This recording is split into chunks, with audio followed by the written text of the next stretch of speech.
Okay, sorry, Dad called. He, like, just got back from Vietnam and is, like, in San Francisco, like, driving back. So, you know. Yeah. Anyways, so this book that I really wanted to talk about, but, like, couldn't fit it in the last video. It's weird. Like, it's... like, I can see where the author was going with it, but, like... And in some ways they succeeded, but then, in other ways, I'm kind of like, girl, you, like, missed your mark by a margin.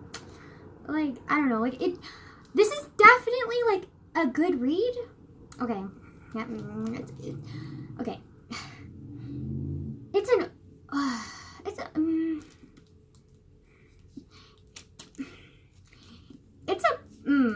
Okay, how can I phrase this?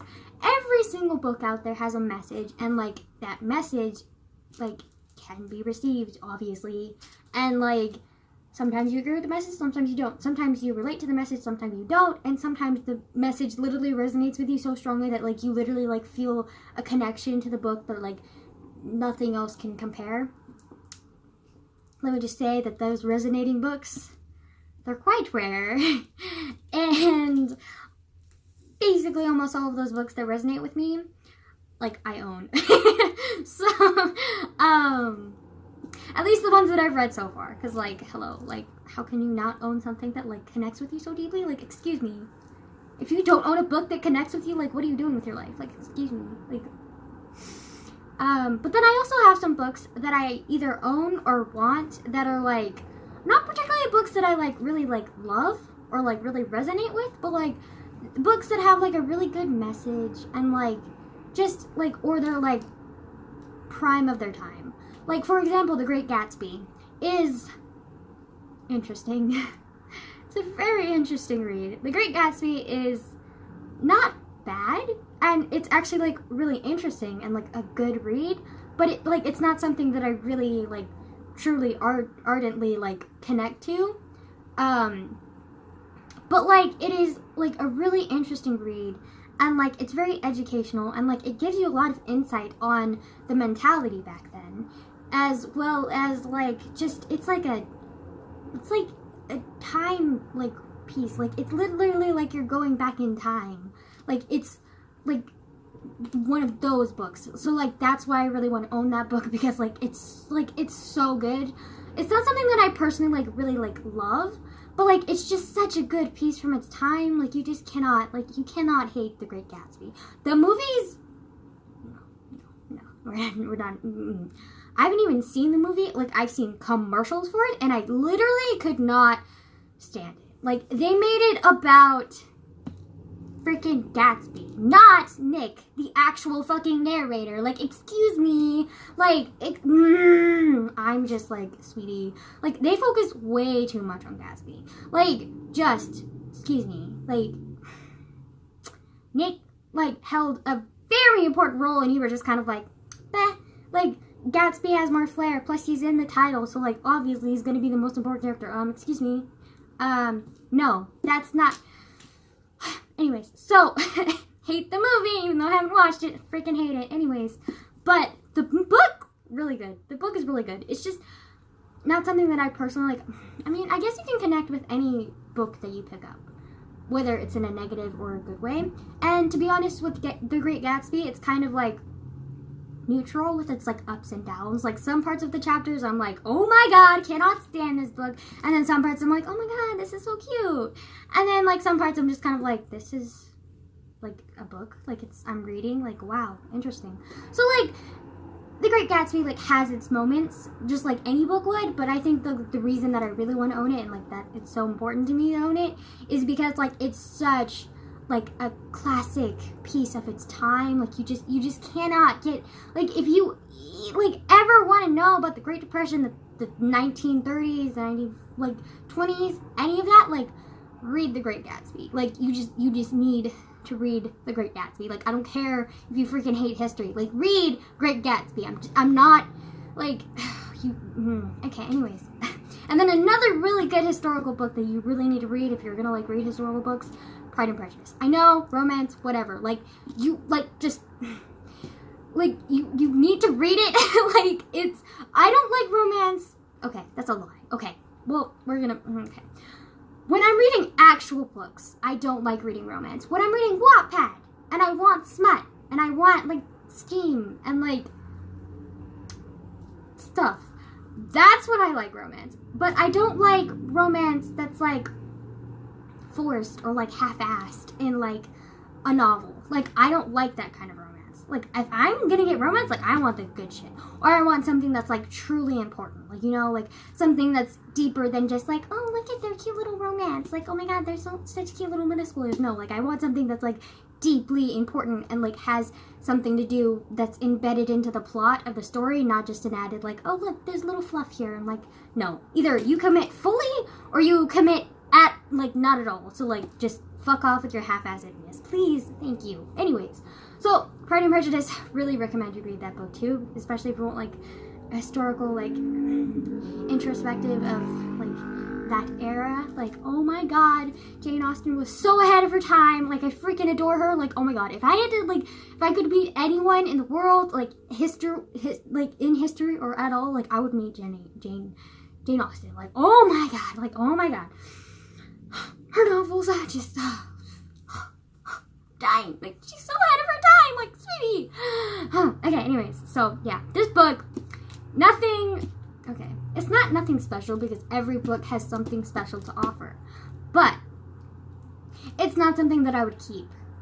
And it's not really something that I would, like, strongly recommend to you. Like, I would recommend it as, like, a time killer. And, like, a book that, like, if you want, like, something sentimental that will, like, make you feel, like, a little bit, like, happy and, like, is decently entertaining, then you can read this book. But, like, I'm not gonna lie, like, this book, what it, like, offers is, like, what millions of other books can offer you. So, like, don't, like, go out of your way to read this book because, like, it's not gonna be anything particularly special.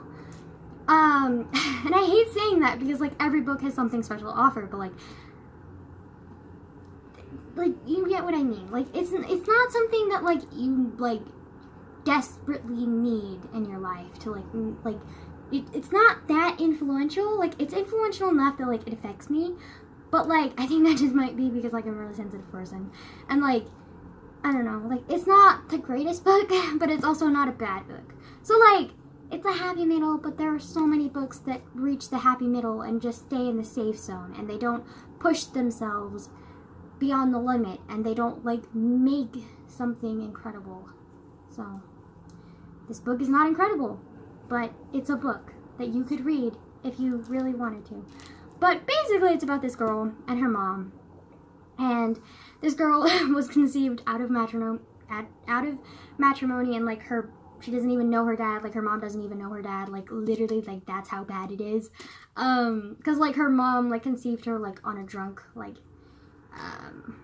what are they called? Like, one-night stand, I guess. And, like, Cuba or something, like, I don't really know, like, the Bahamas or some shit too. And so, like, she was like, oh my god, and then she, like, had the main character and was like, oh my god, like, what the fuck am I gonna do, like, with a child?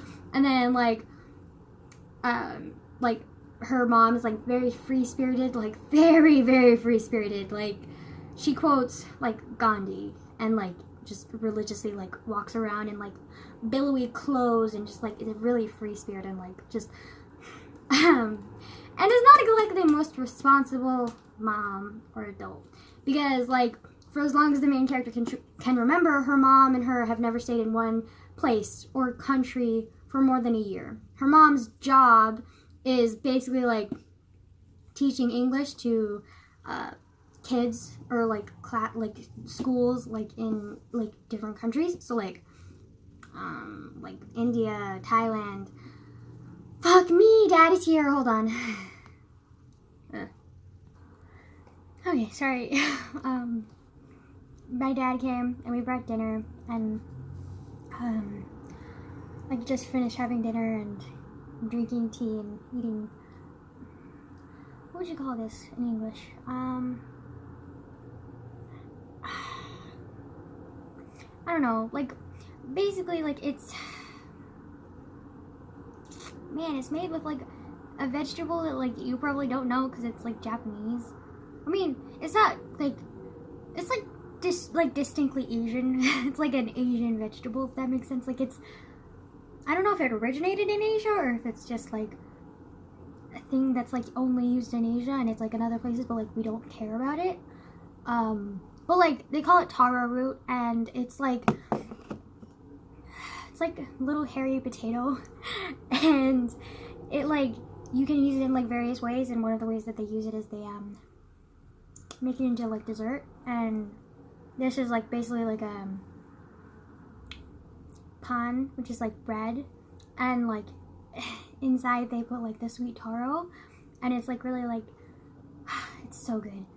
It's also really, really sweet, so whenever I like eat anything like super sweet, like a pastry or anything, I usually drink like tea, ideally green tea, but like sometimes I'll drink other tea. Like my dad just came back, so he like brought some like Vietnamese tea, and like there's this artichoke tea that he got me, which is weird because it doesn't smell like artichokes. It smells like hazelnut, and